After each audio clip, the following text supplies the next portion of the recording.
Dr. Kristi Funk, thank you for being on the podcast. So happy to have you here. I'm so glad to be here. So tell me a little bit about you and when you decided you were going to be a badass cancer surgeon.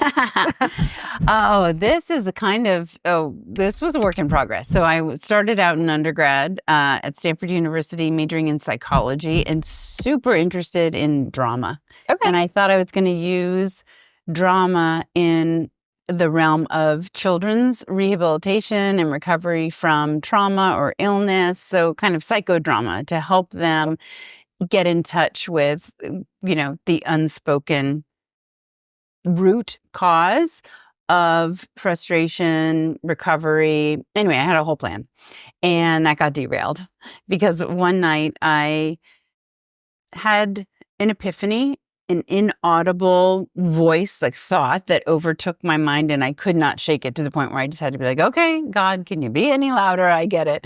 And the simple line was, you're going to be a doctor.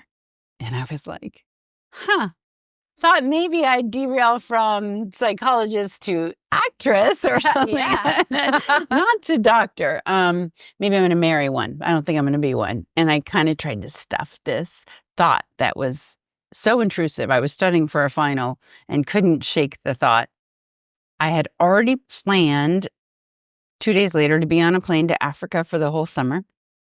And it was there in the outskirts of Nairobi that I was teaching English and religion to a bunch of children who only spoke Swahili. I had an interpreter there. And I just had yet another epiphany, a moment of clarity of what the first voice meant. And that was simply that people are being robbed of the true deep-seated joy in life because of inattention to health. And I felt called to help people cultivate what matters kind of most in life. Like if you are incapacitated by illness, you really don't have the ability to spring into action and do something meaningful and purposeful because you're so hyper-centered on your own illness, right? Just trying to recover and make it through the day. Anyway, that was my epiphany. And I came back to Stanford, completely altered my course of study, and ended up falling in love with surgery. Throughout medical school, you rotate through different disciplines. And the first one I did was surgery. Everything else paled in comparison. So I was set on surgery, but thought I was in love with trauma. I liked the immediacy and the fix-it kind of thing. Right. Here comes a problem. Here's the intervention. And off you go, all patched up and ready to rock. Yeah, quite exciting. So I went into general surgery, excited about trauma as the subdiscipline, and emerged from that. This was 1996 to 2001. And in that time, laparoscopy was born. So this idea of doing surgery, watching a monitor with one tiny port with a camera and then little, right? So this was all the very beginning. And I used to get elbowed out while the attending, the one who's already, established in practice, was trying to learn this craft. And so I was just on the sidelines as graduating in TikTok in a couple of months. And I still didn't really know how to do this well because they were learning. And I recognized this as the future of surgery, or at the time thought everything was going to be done that way soon. Yeah. So I entered into what was termed a minimally invasive surgery, MIS fellowship, at Cedars-Sinai in Los Angeles to better hone my skills at this more, what now has evolved into robotics. Yeah. Right. And while I was there, the same man who ran the MIS fellowship was the director of the Cedars-Sinai Breast Center. And he said to me, I never really asked you what you wanted to do once you finished your fellowship. Let me tell you what you're going to do. It was like it was just a non sequitur, just straight, never paused to actually ask me what I wanted to do. Right. He just said, let me tell you what you're going to do. You're going to run the breast center. And I was like, breast surgery is easy. I don't think I'm going to do that. Why did you think it was easy?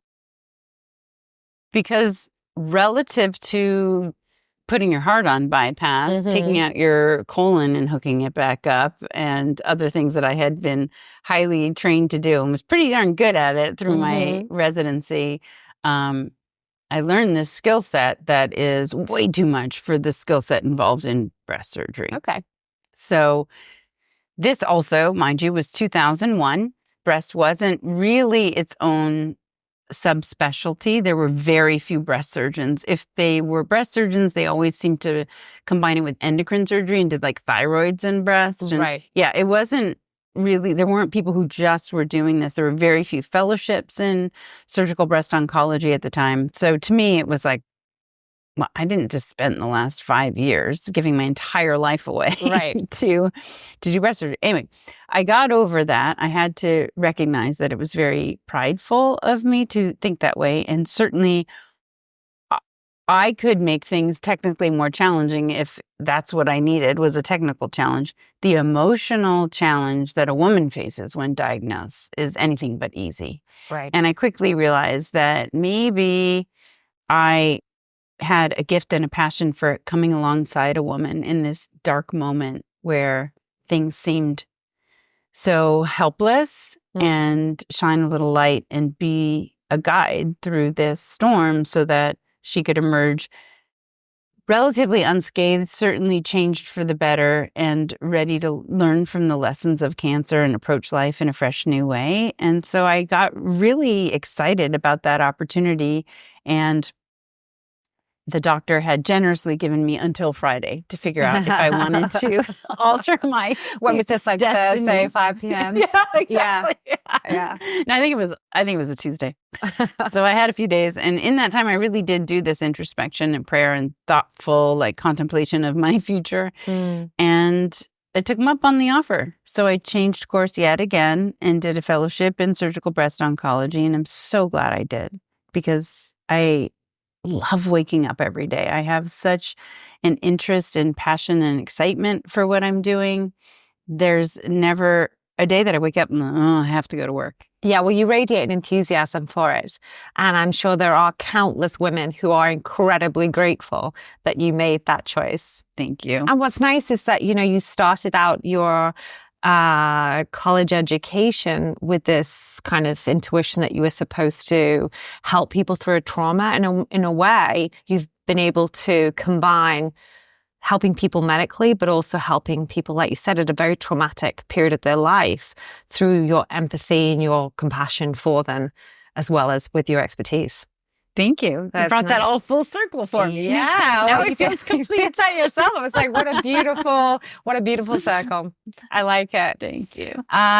So where for you did the plant-based lifestyle come in to all of this? So there's kind of two parts to answer that question. The first is when I did become one of the directors of the Cedars-Sinai Breast Center, my title was Director of Patient Education. And I used to go out into the community. Honestly, there'd be like 10 people in the audience. I think they were there for the free pens.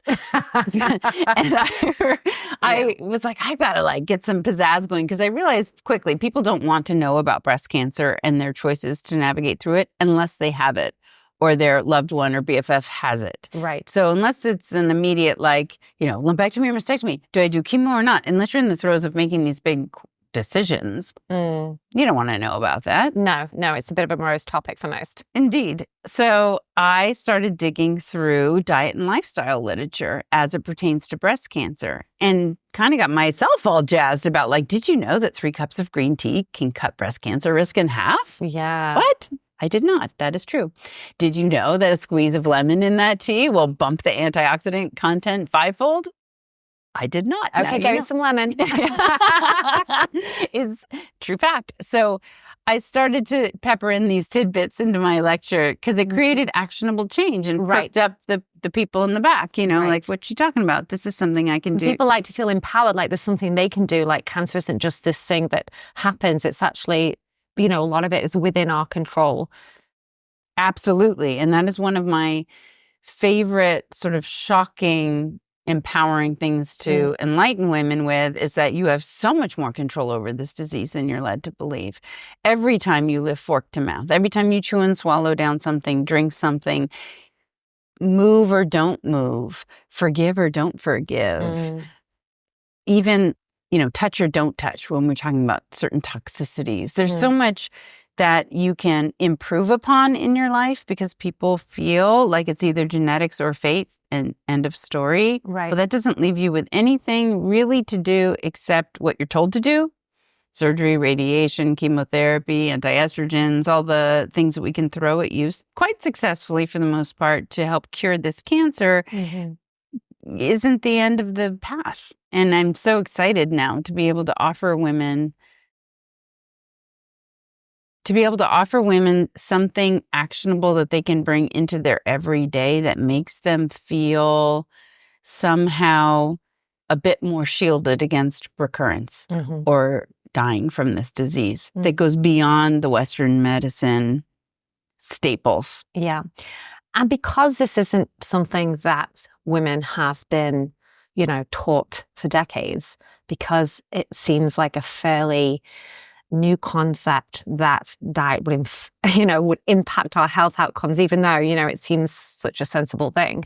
Can it be difficult to convince people that they have the power to define their health outcomes to a degree? I have this really unique moment of capturing someone's attention because all of a sudden their life feels in the balance. Right. And they are very receptive to any advice, especially sage advice that can be backed by science. And that same advice is something they can literally pick up at the grocery store on the way home. It's so exciting for them. And they aren't at all resistant to the idea. The implementation of going entirely plant-based is certainly challenging for most. In that moment, they're also already overwhelmed by just the fact of cancer. Let's cut it out. Oh, we can't do it tomorrow. Why not? Oh, back up. We have to do X, Y, Z. There's a lot of hurry up and wait in this diagnostic process, which is when they're meeting me and I'm trying to implement some change. But I dial back. There's no urgency to it. I mean, for some people, I kind of play into where they are emotionally and mentally because it's easy for some to grasp, slower for others to get that this matters because it's the long play, right? We don't need to immediately issue all animal products tomorrow. I would love it if you did, but you can't, it's all. Yeah, it's not realistic to ask somebody to make such a radical change when they don't even know how. Right. Yeah. So I have a lot of tips and tricks and resources and referrals to help create a new family of practitioners around them that can help guide them down that new diet and lifestyle path in drips and drabs if that's how it needs to get implemented, or just all at once if that's it's a personality thing, really. What happened to me is in what's it? Okay. Yeah. So I gotta get the timing right. Yeah. So in 2017, I decided that I wanted to write a book. I got really overwhelmed by the idea that I had a lot to share, but I was stuck in this one-on-one pattern, right? Just seeing a patient. It was very just confined to my office. And right. There's a limit to how many people you could speak with. Right. And so I would realize that people were so excited, and really what it was, people would say to me, wow, I have seen like 2 or 3 doctors before you and it finally makes sense. Now, some of that, to be fair, is that when you sit with a diagnosis for a couple of weeks and you start to gather opinions, you start to get more knowledgeable. And then I seem oh so smart because you have like little drawers in which to put the bits of information I'm giving you. Right. So you're more receptive to it and have a place to put it into your framework of, and it's not just like reading the whole encyclopedia at once.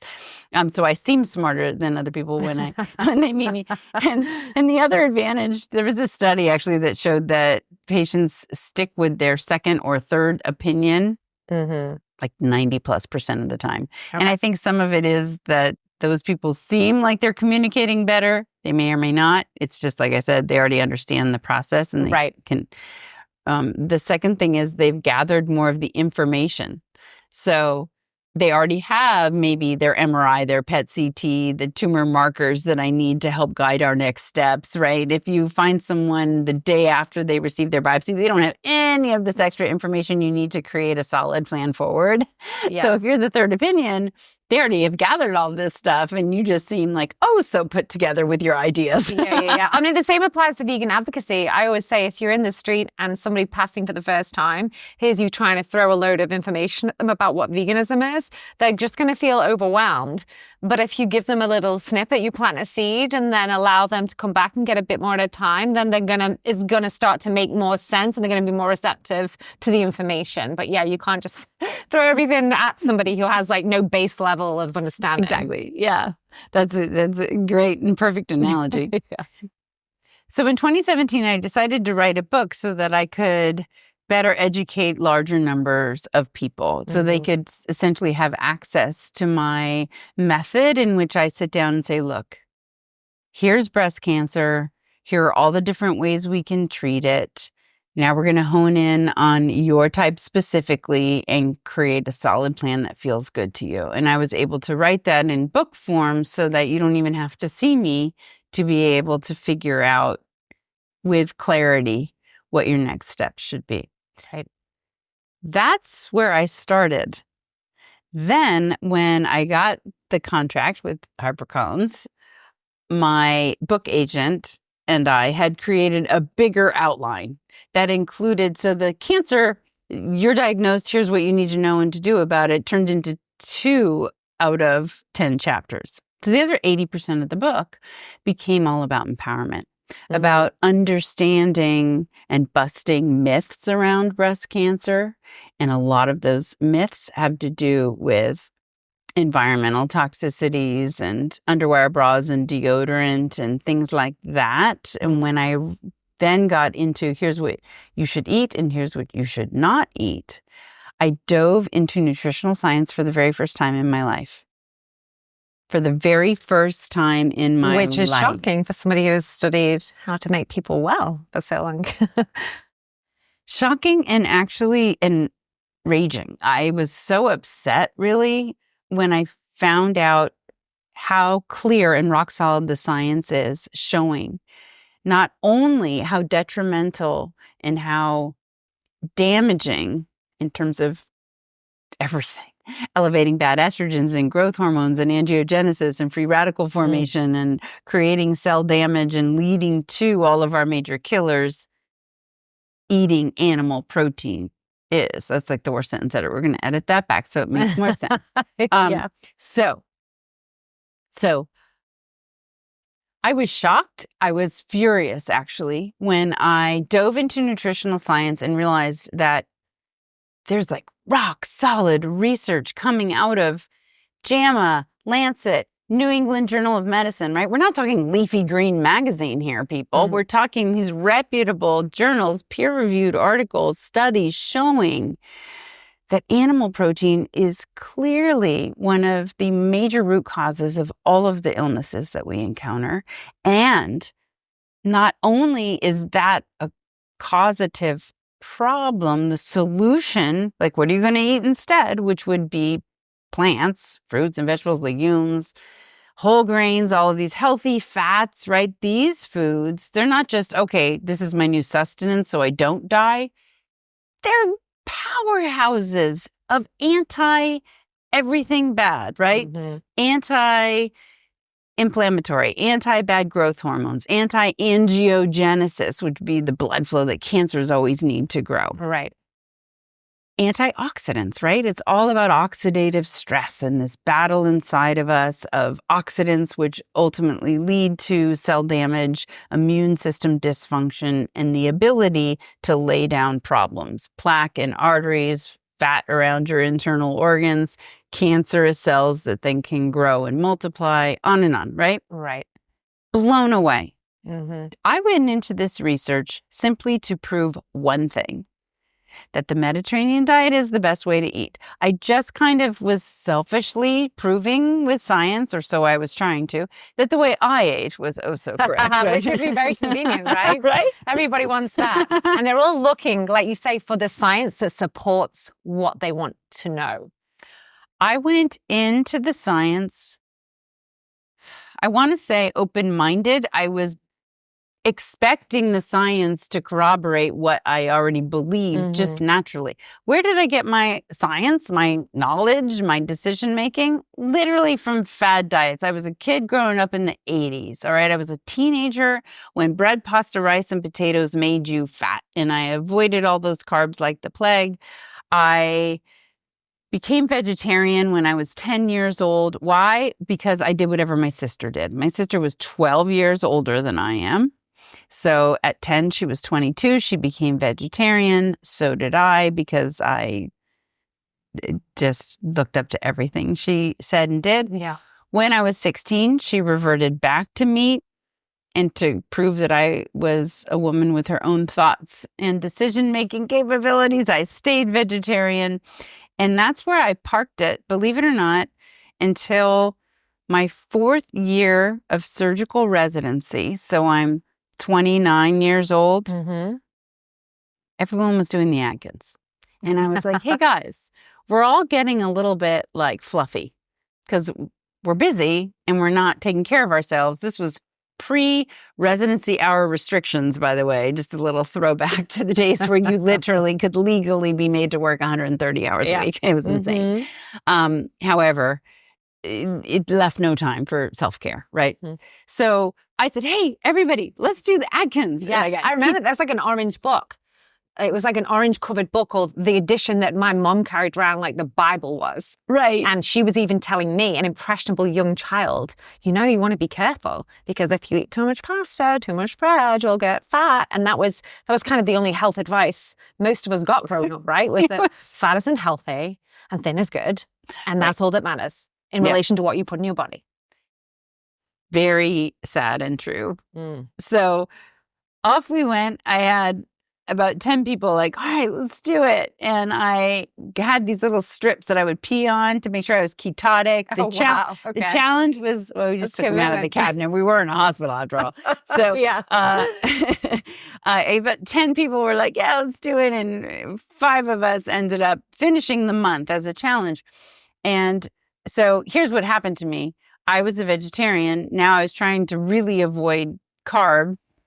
It was tricky as a vegetarian. I was eating cheese and never pooped for like 2.5 weeks. I did that in high school for a little bit, just straight cheese. Straight cheese. What was I thinking? Well, as bad choices would happen, I re-entered into, as bad choices would happen, I reintroduced chicken and turkey and fish. I stayed away from red meat, but I didn't know anything from a science perspective. Right. And so I reintroduced these foods in order to eat something other than cheese. Yeah. And at the end of it all, not only did the white lean meats stick with me after that, but 3 of the guys had lost 40 pounds, 20 pounds, 10 pounds, and I gained 3. It didn't even work. Oh, wow. All of that peeing on paper. I know. And no results. No results to show for it, except now a worse diet. Right. Did not know it, but. Right, because when you say animal protein, you're not just talking about steak, right? Because a lot of people think, oh, yeah, I know red meat is bad for me, but the rest is good. We're talking about like dairy, eggs, chicken, the whole gamut, right? Yes. When I say animal protein, any source of food that, had a mother, as we like to say, had eyes. So all red and processed meat has a lot of damning evidence behind it in the science, but so does chicken, turkey, fish, milk, butter, cheese, and eggs. When you chew and swallow down food, your body is not concerned with like how happy the cow was or how many acres of green pasture the animal was allowed to roam in. It just is thinking, there's a protein and here's my response to it. And it turns out to be a very inflammatory cascade that ensues, irrespective of whether we're talking dairy, white meat, red meat. Mm-hmm. So back to my book. I'm in this literature, swimming around in it, eyes popping out of my head daily as I investigate further and further how, yes, the Mediterranean diet is superior to the SAD diet, right? The standard American diet. Everything when it comes to food is a compared to what question. I get a lot when I lecture. I get a lot of questions about, wait, but organic chicken is okay, right? Or wait, salmon is okay, right? Wild caught, wild caught, pasture raised, that's better. Locally farmed. Yep, I've heard all the buzzwords. Yeah. So, one day, this is it. This was the day. I had this little corner in my bedroom where I had a desk and a laptop, and that's where I wrote my book. And I took off every Friday, and I worked Friday, Saturday, Sunday on the book, like 15 to 18 hours a day. Monday through Thursday, I worked and I thought about the book. And if I could sneak in any work, I would. But that was it. I remember people would be like, oh my gosh, I can't believe you do it all. You got this full-time job and 3 kids and you're writing this book. How did you do it? And I said, I didn't parent. Like, I had no idea where my kids were or who they were with. Like, almost a whole year I missed out. But this one particular day, it was a Friday, and I was sitting in my little corner because I would get up at like 6 to start, and I could hear the boys downstairs. So I run downstairs because I decided I'm going to parent today. I'm going to make their lunch. They were going to camp. It was summer. And I said, boys, I'm going to make your lunch today. And they're like, whatever. Like, they don't care. They were, yeah, boys. They were boys.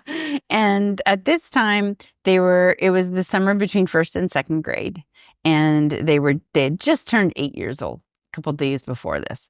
And yeah, you have twin boys, right? I have triplet boys. Oh, triplets. Mm-hmm. Right. Okay. Don't forget the third one.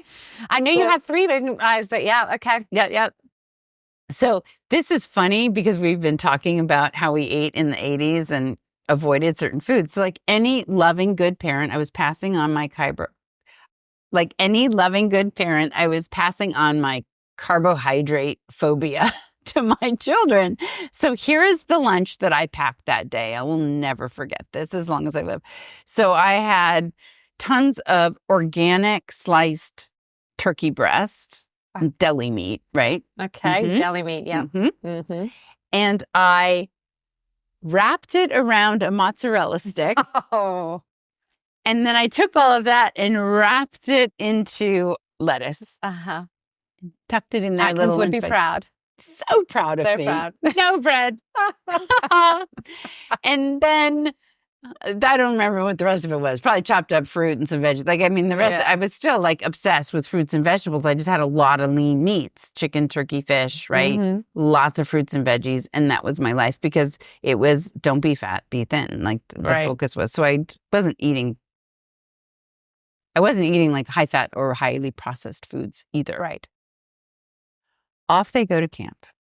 I go back upstairs to my corner, and it's incredible that this actually unfolded this way. The next study on my list of things that I was trying to get through, because I'm still writing the chapter on food, what to eat and what not to eat, turned out to be 2 chapters. I open up the ruling of the IARC, the International Agency for Research on Cancer. I love this agency. It's part of the World Health Organization. Why? Because they are not bought by anyone, right? They are not Gates. Well, they're not bought by Big Aggie, right? Yeah. By the big people with their finger on the pulse of billions of dollars and the research that comes out. Which is so important. People don't realize that a lot of the research out there is funded by an industry or an individual who has, a personal bias or interest, financial interest usually. Mm-hmm. And you've got to be very careful about who's conducted the research and that it's peer reviewed. So yes, important point to make. It is. And that's why you can kind of hang your hat on what the IARC rules as carcinogenic or not, because they're not being secretly funded for their pet project on the side, right? If you happen to find data that supports this over here. Yeah, that helps you sell a little bit more cheese. That's so beneficial to the dairy industry. So July 2015, the IARC met in Lyon, France. There were 22 researchers from 10 different countries pouring over 800 epidemiologic studies, and their sole purpose was to answer two questions. Does red meat cause cancer? Does processed meat cause cancer? And this is 2017. I'm reading about the 2015 ruling, which I had never heard about in my medical path over the last 24 months. And the answer, you're all on the edge of your seats. The answer I am.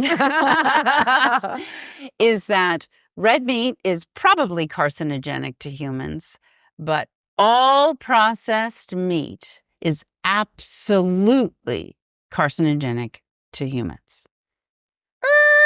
Wait, what? First of all, what is processed meat? I know sausages and hot dogs and bacon, but could it be the organic sliced turkey breast that I just sent my precious little angels to camp eating? Yeah, you and every other mother in the 80s, 90s, and last 20 years. I mean, it's all about the deli meats, whatever's convenient to put on a sandwich. Every kid today has ham cheese sandwiches in the lunchbox. They really do. And this information is not getting out there. To think that we're getting further and further away from 2015, and the IARC ruling put all processed meat, including your precious sliced organic turkey breast, but most people are eating, salami, pastrami, bologna. These are still basic foods that you find on a charcuterie board in fancy high-end places, and in the lunch of, some of those least able to afford food. And in Lunchables, which are marketed directly at children and convenience for mothers, and it's just, in a cute little bento box. Here's your little each thing. Yeah. I have a funny comment that one of my kids made about Lunchables, but to finish this story real quick.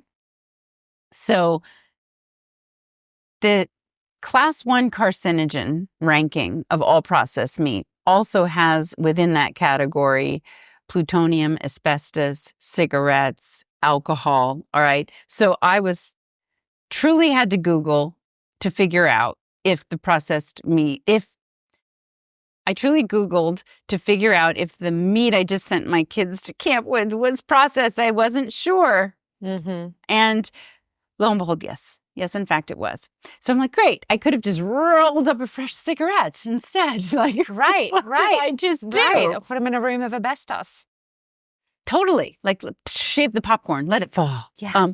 So I wait until I hear them come home from camp. I'm like, thank God they're still alive. Run downstairs. And I say, boys, come here. And they're all like, yeah, what's up, Mom? So we go over to the fridge and I fling open the refrigerator doors with great panache. And I say, boys, we're going vegan.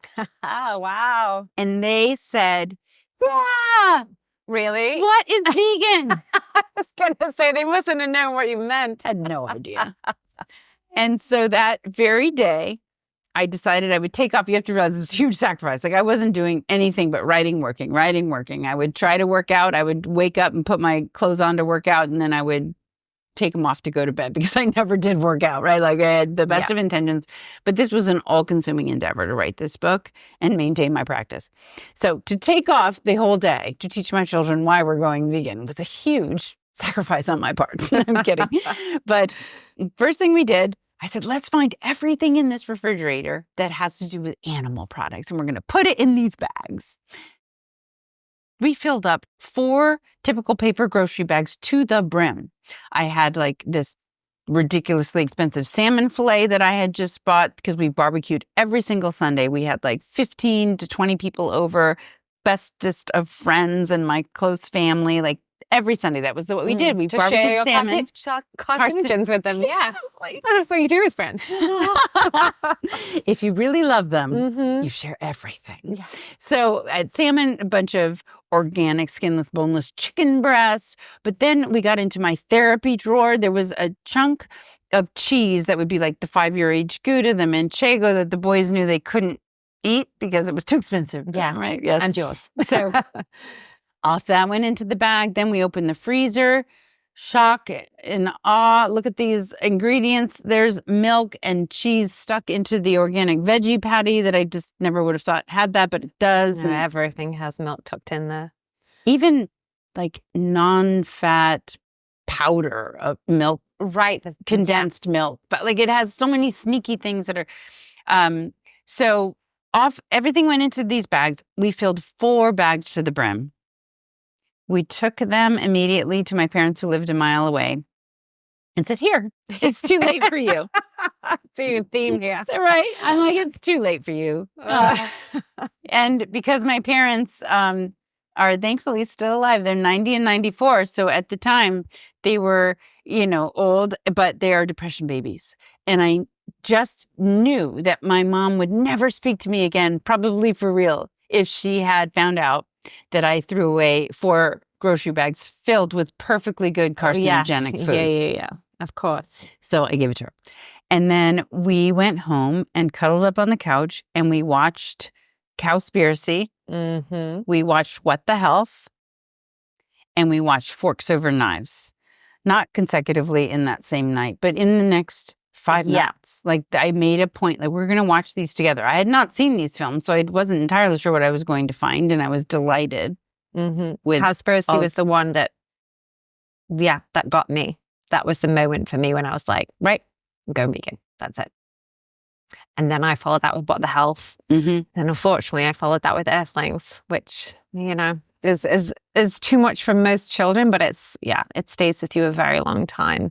And it's such an important film to see if you're ready to see it. Absolutely. It is hard to stomach, but you really owe it to yourself to know where your food is coming from. Yeah. So that was the boys. So that was the moment. It was literally on a dime. We just turned and went vegan. Now, in fairness, and I should say, before I ran down the stairs, I did earlier in the day while they were still at camp, run down the stairs to my husband, Andy, who works from home. So he was there. And I said, hey, babe, what do you think? I've been doing all of this research and I really can't take much more of it without confessing that the healthiest diet on planet Earth is clearly a whole food plant-based diet. What do you think about going vegan? And he said, oh, I think that would be great. I never ate this badly until I met you. That's so good. I mean, everybody was game. Everybody was. And I seriously have to defend him. It may be true. I introduced him to turkey slices and cheese. You seem to be like wrecking those slices for a while. Really, I should have taken out stock. So I was queen of the cheese platter also at every party. And sometimes Andy and I would literally just eat cheese and crackers and olives and have a glass of wine and call it dinner because that's enough calories. I famously used to say that before going vegan. I used to say I could just live on red wine and cheese and that'd be good. Yeah. I may have done so quite a bit. So he was game. So with his permission, the whole family turned vegan in an instant. That week was our transformative week where we started immediately. Like I was a little stuck like, what do we eat now? Yeah. And so I dove quickly into recipes. It wasn't as hard as I think people on the outside looking in think it is. We didn't just eat peanut butter and jelly sandwiches. I mean, I figured out pretty quickly where you can get basic proteins, lentils, beans, peas, seeds, nuts. And that's the first thing, isn't it? People go, well, where am I going to get my protein and my calcium and my omegas? And once you know that you can get them in almost every plant in the supermarket. I know. I love to remind people that all of the meats they eat for protein are themselves vegan animals, right? Yep. The cow, the pig, the goat, even our big elephants, rhinoceros, you go big on planet Earth in the animal kingdom and you will find a plant-based eating behemoth of an animal. So it's ironic that the animals we eat for protein are themselves herbivores. Right.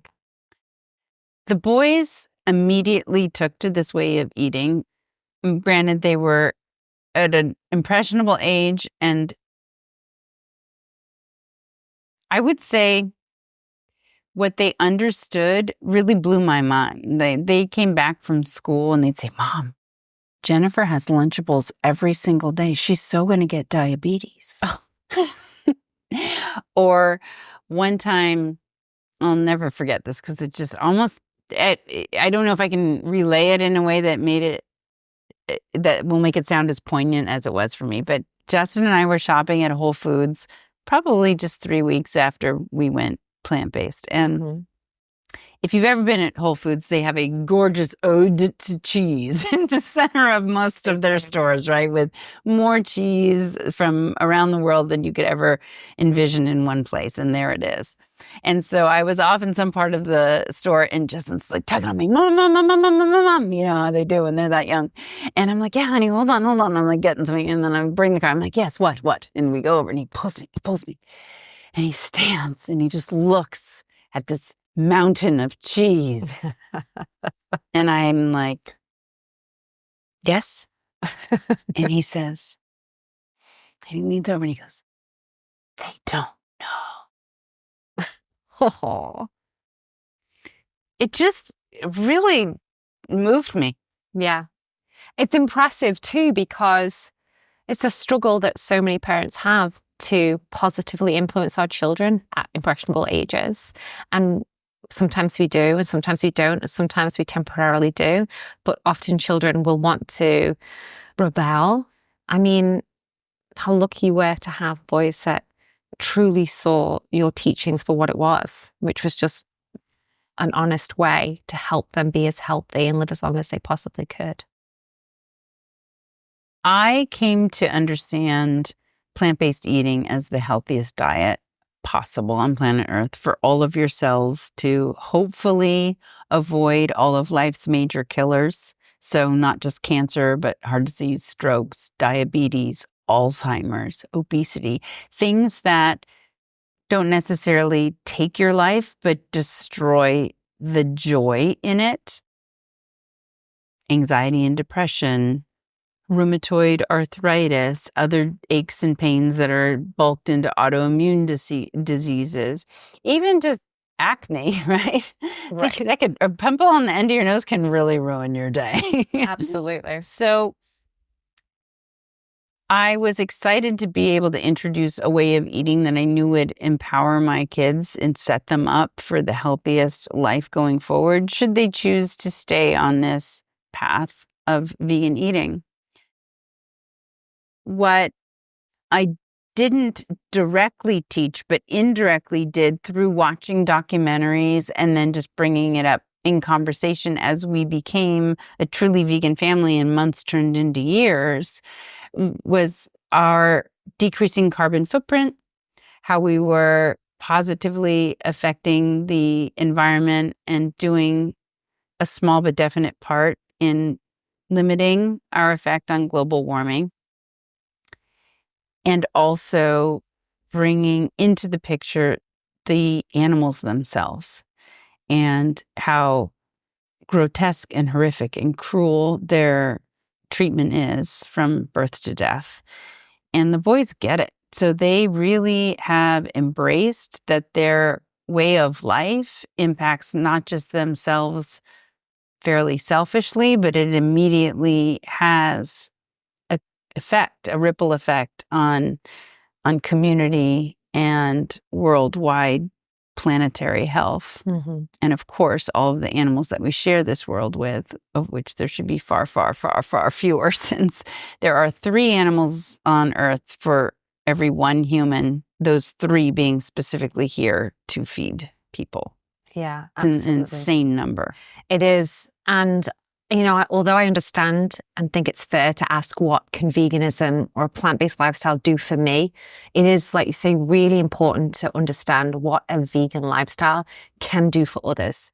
And it can not only help to reduce suffering for a huge amount of animals over the course of a lifetime. But it can also, as you say, protect the planet, reduce the driving factors of climate change, deforestation, water and river pollution, air pollution. And it can also help to empower people around you to make the changes that align with their core values. Because I think a lot of us, we consider ourselves kind, compassionate, conscientious people, but we don't know how to apply that or those values to the choices that we make every day. And it's those choices that are our vote on how we want to, see the world and what world we want our children to inherit. Absolutely. Often I find people have no idea about just the facts, right? Mm-hmm. The fact that animal agriculture contributes to 32% of all climate change, and it's more than all transportation sources combined. The fact that 80% of all antibiotics manufactured on planet Earth are administered to animals because the conditions they live in are so skank, making them filled with pockets of pus and super infections that they need all of these antibiotics. People worry about animals being pumped with antibiotics because they will then consume said animal products. And that, right. No, that's not really the problem. The problem is superbugs and the fact that we could all be wiped out by some devastating disease for which we have no antibiotic that works because of antibiotic resistance. That's happened because... Yeah, if people think COVID-19 was bad, they should wait till an antibiotic-resistant pathogen emerges from factory farms and wipes out most of the population. Sadly, it's likely. Yeah, I interviewed, a specialist on this, and he said to me, it's not a case of if it will happen, it's just a case of when. If we continue to factory farm animals and cram billions of animals into tiny, unsanitary spaces, a pathogen will emerge and it will be deadly to the human species. Right. Scary stuff. Scary stuff. And not something we want to give to our children. No, certainly not. So I think what was exciting for me was to see the boys embrace not only how much what they eat impacts their own health, but they understood it from an environmental perspective, from an animal cruelty perspective, and then they would catch me on things. It was crazy. It was cool to see. So I had this way of making guacamole. Well, I'll just spill my secret. You don't want to use it because it turns out it has animal product. For like 3 years into being vegan, I still made my guacamole the same way, which was, it's always in the avocado. You got to find the best avocado possible, right? But it was just McCormick spice mix. Oh. Dumped it in there, and that was my secret weapon. And then one day I thought, maybe it's not all spices. Like, I wonder what's in here. Never even thinking that I was going to see dehydrated milk fat and whey protein. Yeah. Oh, why would you? It's spices. It's supposed to be spices. I know. And I just innocently, like naively, thought it would be all spices and maybe some little preservative in the form of citrate or something that I just was like accepting because it was, I thought, a delicious guacamole. Oh my goodness. I confessed to the boys. I had to tell them because the taste of their guacamole was about to forever change because I had to now create my own recipe, which is delicious, by the way. But they're like, Mom, can't believe you. How irresponsible. They cracked me up. They were... I love it when kids start to parent us. It happens to all of us. It does. So they're still at the age of 15, very gung-ho. We were at a friend's house who had put out some kettle chips, which... They're a little bit, Mom, because I'll be like, acrylamide, because there is a whole world of processed vegan eating that is incredibly unhealthy. And you can have Skittles. And in America, they have red dye 40. Of course, in Europe, they don't. It's like beet juice or something more logical, but it's still horrible sugar, right? But my point is, I would stop them from eating all red dye 40. And then when I understood acrylamide, which you're going to find in potato chips as the predominant source, and it's a potent carcinogen, I stopped buying all potato chips. And so it was like a treat that they had these kettle chips at this house. And Justin ate one and he was like, Mom, I think there's milk in here. And I was like, no way. And I look it up and it was, of course, it was some sort of flavored kettle chip that there it was, milk. Yeah. I was very impressed by his. The taste sensitivity you get, because I actually have that now. Like, I can pretty much detect if there's some trace of an animal product or milking something, because it does hide and stuff. And especially if you go to somebody's house, you've just got to eye something sometimes and be like, I don't think that would have it. And until you bite into it, you're never fully sure. It's true. Or something until you read the spice pack ingredients. Yeah, also. But I've been really delighted that they've embraced the vegan lifestyle so completely. And at 15, I don't enforce anything on them. I have to say I kind of never did. You can't with children. They're You can't. Fierce, independent human beings. When we first went plant-based, I said, you know what? We're going to have a cheat day once a day. You can have whatever you want. No, scratch that. When we first went vegan, I said, you know what? You can have a cheat day once a week. Eat whatever you want, one day a week. If you're going to a beach party and there's going to be pizza and you want the pizza, like, we can do that. The first opportunity they had was just a few days later. I had used that example because that's what was coming up on Saturday. And they came home starving. I said, Mom, we haven't eaten all day. I said, you didn't eat the pizza? They go, why would we eat the pizza, Mom? We're vegan. And I was like, the cheat day thing. They're like, at that young age, were already calling me out. Yeah, very value driven. If you're believing this, Mom, why is it okay one day a week? It should not be okay. And I was like, well, you're right. Okay. So we never did succumb to the cheat day. Do you think it was kind of helpful for them to have each other? Do you think they were like kind of being like, well, I can do it if you can do it sort of attitude? Because you often say that if you've got friends who are also vegan or just some sort of support system around you, it's much easier to stick at it in the early days when it's, you're going through that difficult transition. Did that help them? I think it absolutely helped them. You were spot on with that because they didn't feel alone in their convictions wherever they were. They were largely always together. So honestly, where we grew up, all the other parents were so accommodating and lovely. They played baseball. They were on the same team, and we'd rotate which parents fed the kids after the game. And it was inevitably pizza. They would always have a vegan pizza for the boys. And if they go to a birthday party, they would even, have like 3 vegan cupcakes and everyone else had the big cake. I would have happily offered to supply them with the food when they went to these parties. Yeah, which we often have to do. Well, yeah. Honestly, they always beat me to it. They're like, I know the boys are vegan. What is it that That's so nice. And it was very sweet because as we all know, as plant-based parents, the most well-intentioned other parents still will be like, I got a big salad for you at the barbecue. And then you look and it's like dumped with Parmesan or feta on top. And you're like, that's so sweet. Yeah. Yeah. Well, can you eat the ham if it's wafer thin? I've had that question from my grandmother quite a few times. I'm like, nope, still me. No. She's like, okay.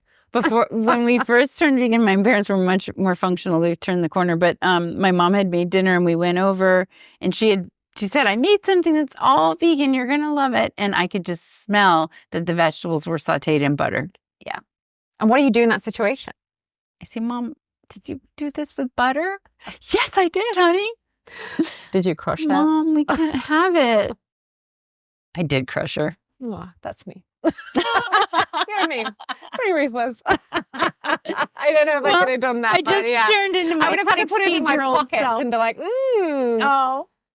No, I just turned into that 16-year-old brat who like mom couldn't do anything right. And now I'm back to saying the same thing. Yeah. But you finished this book, right? This book is the book called Breasts. Right? It is called Breasts, the Owner's Manual. What a great title. Thank you. Straight to the point. Yeah. The points. Sorry. The facts was good. Yes, if you have them or had them, this book is useful to you.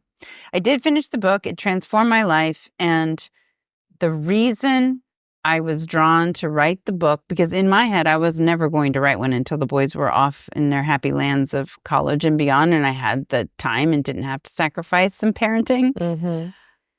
I know I was driven to write the book so that I could more quickly enter into this groundswell movement that's happening in the plant-based world as one of many voices helping carry it through the MD avenue. And number 2, I had so much more now to offer my patients.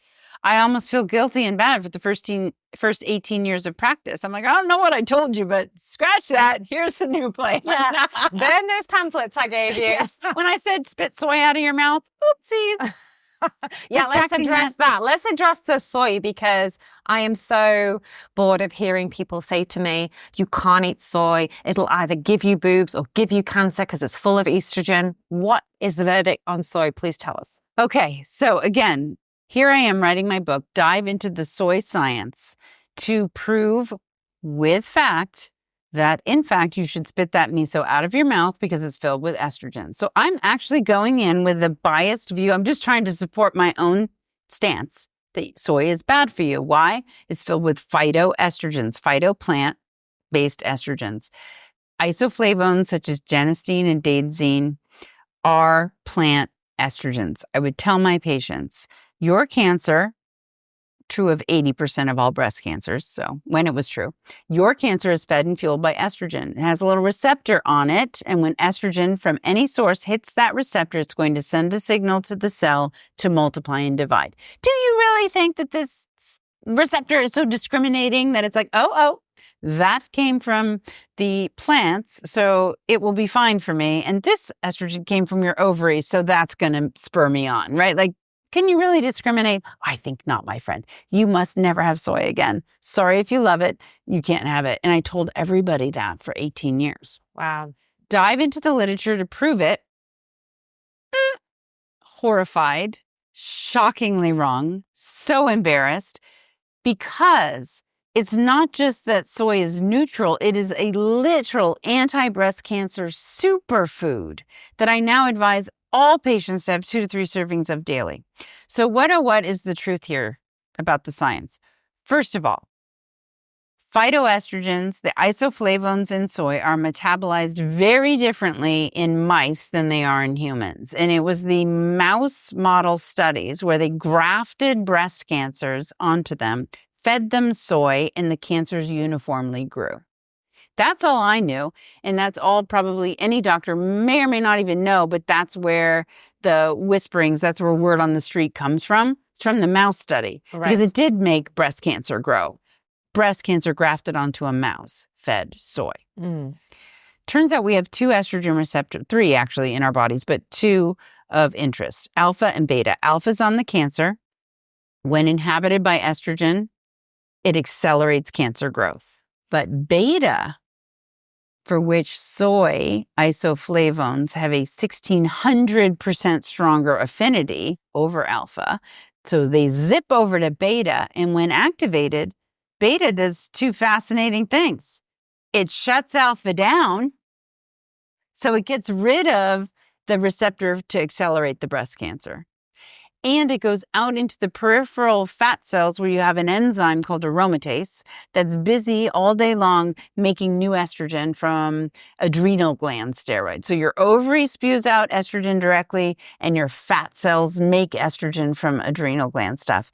And when activated, these beta activated cells shut aromatase off.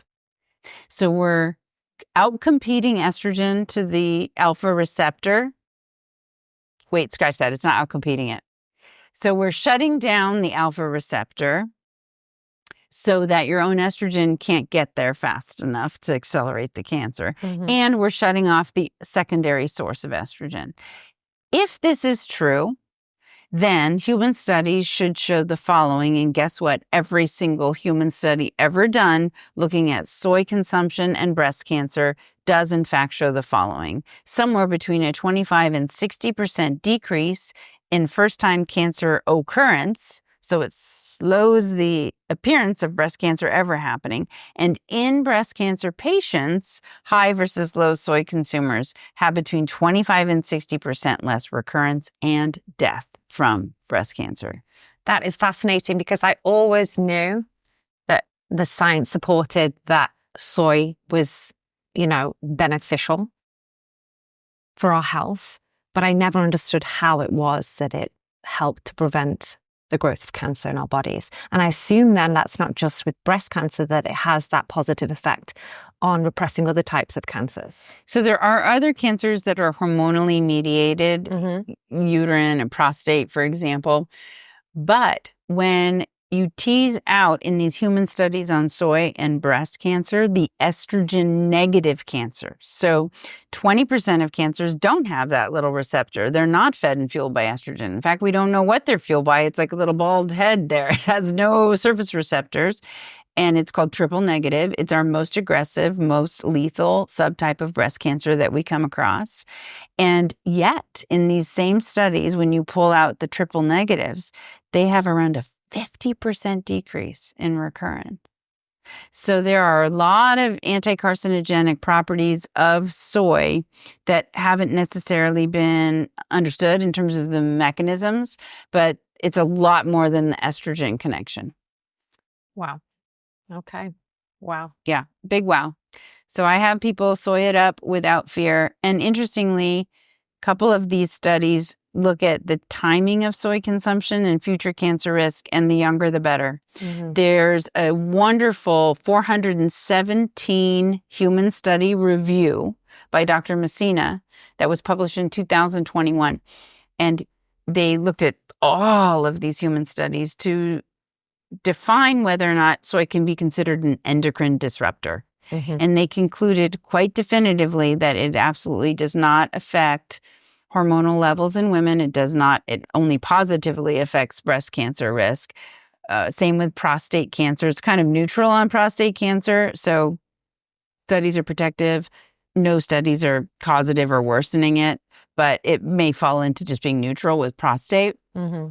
But more importantly, some of these tall tales out there does not cause gynecomastia, aka man boobs, in little boys or in men. It doesn't interfere with semen production, with ovulation in women. It has no thyroid interference, which is another common myth about soy and thyroid disease. So, damn, soy is Well, it's healthy. good to know it's all good, because I ate a lot of it. And I'd never even touched tofu until I was probably post 30 years old, because pre-vegan, you're like, why would I eat tofu? And then you start to integrate it into your diet when you become plant-based, usually, and realize it's super versatile and super delicious, depending on, how you prepare it. So this is great news for me, because I put it in most things. And I've also been giving it to my daughter pretty much since she started weaning. And yeah, I guess a lot of parents might be thinking, well, how am I going to get a little kid to eat tofu?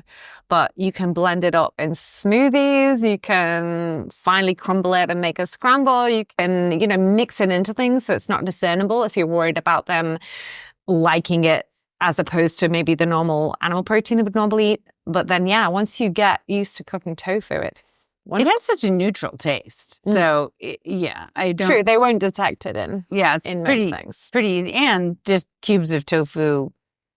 But I put them in a nonstick pan and broth saute and get them sticky. Sometimes I'll put like little barbecue sauce. I don't even need oils to make it nice and crispy on the outside. Yeah. You can bake it. Yeah.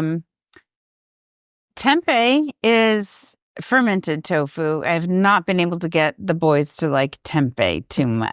I don't think I'm a big fan myself. I like seitan.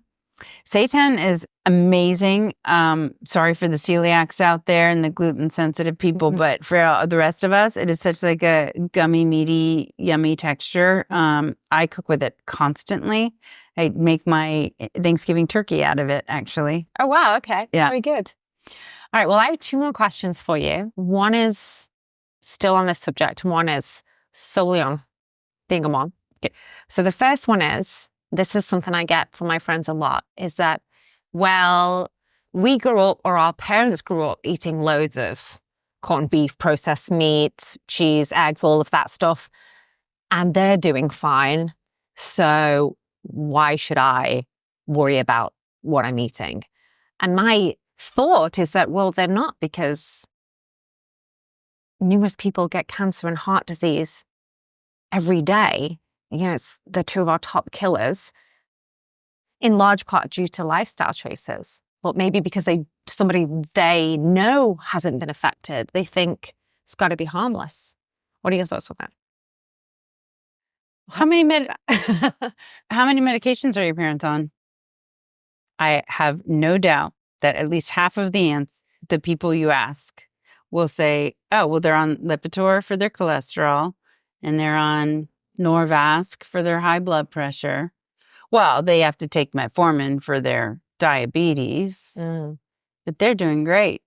No, they don't have high blood pressure. They don't have high cholesterol because they take medications. Right.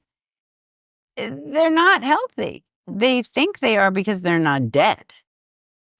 Right. Yeah. There's a difference between being alive and having a good quality of life. That's for sure.